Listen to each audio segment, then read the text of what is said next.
mafanikio mengi tuliyoyapata, bado kuna changamoto ambazo zinatukumba, ambapo zikifanyiwa kazi wanachama wetu watafurahi zaidi. Moja, baadhi ya waajiri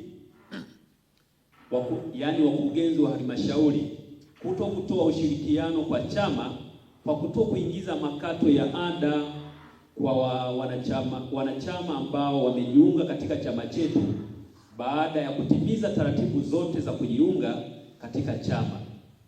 Licha ya kwamba wanatambua kuwa mfanyakazi anayo haki ya kujiunga katika chama cha wafanyakazi au kuhama chama cha wafanyakazi alichokuwepo awali.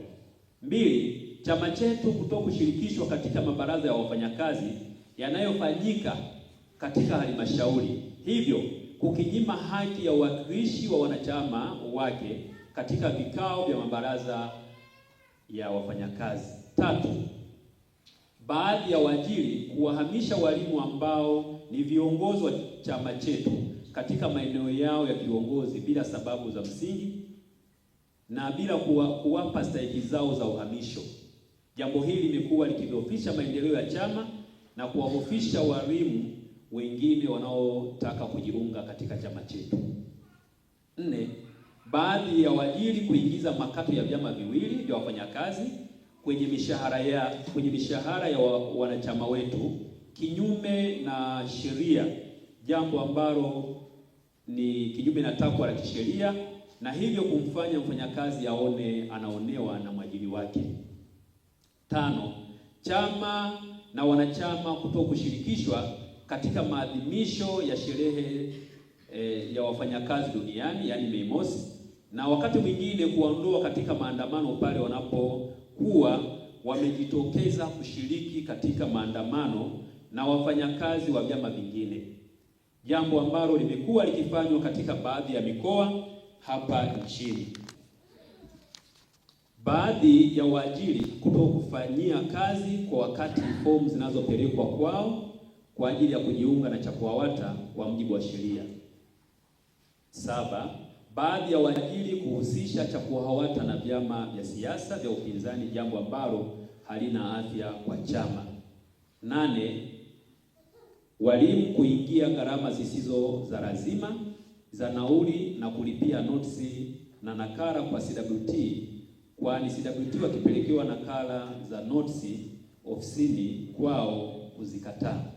Nimepokea na kusikiliza kwa makini risala yenu au taarifa yenu fupi, hususani eneo la mafanikio, ambalo eneo hili limeonesha namna ambavyo mnaendelea kukua nyinyi kama CHAKUWAWATA, na tunafurahi kwa sababu inaonesha sasa nchi yetu inaendelea kukua, kwa sababu uwepo wa vyama vinavyotetea maslahi ya watumishi wakiwemo walimu inamaanisha sasa tutapata urahisi na tunaendelea kuisaidia serikali yetu kujua mahitaji ya walimu na kujua namna gani wawekewe mazingira wezeshi kwa ajili ya ustawi wao na waendelee kutekeleza wajibu wao kikamilifu.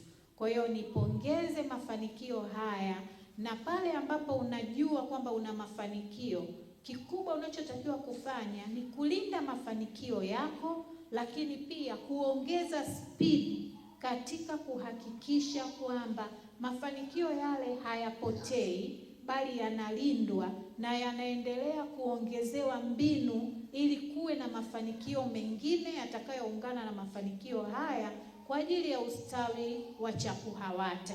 Kwa chini ya uongozi wa mwenyekiti wenu na viongozi wengine, namuona hapa comrade katibu mkuu pamoja na wasaidizi wote, bila kuwasahau wajumbe wa bodi, ninaamini haya mafanikio yataendelea kuongezeka na CHAKUWAWATA itakuwa ni sehemu ambayo ni kimbilio kwa walimu katika kuhakikisha ustawi wao inaimarishwa chini ya serikali yetu sikivu inayoongozwa na Dr. Samia Suluhu Hassan. Tuna changamoto nyingi sana kama chama cha kulinda na kutetea haki za walimu Tanzania. Moja ni changamoto za baadhi ya waajiri hapa nchini kushughulikia fomu za walimu wetu ambao wamekuwa wakiwa na hamu na shauku kubwa sana ya kuweza kujiunga na chama chetu cha kulinda na kutetea haki za walimu Tanzania. Walimu walioajiriwa 2004 ni walimu ambao wanatakiwa wafike daraja G bila kusoma bila nini. Lakini wale wote waliojiendeleza pamoja wamepata degree au diploma, walimu wale waliachwa. Hakuna mwalimu aliopewa mserereko ule. Tumehangaika sana, tumeenda ofisi mbalimbali, lakini wanasema ni kwa sababu mmejiendeleza, kwa hiyo hatuwezi kufanya nini kuwapa hiyo stahiki ya mserereko. Wenzetu wako G.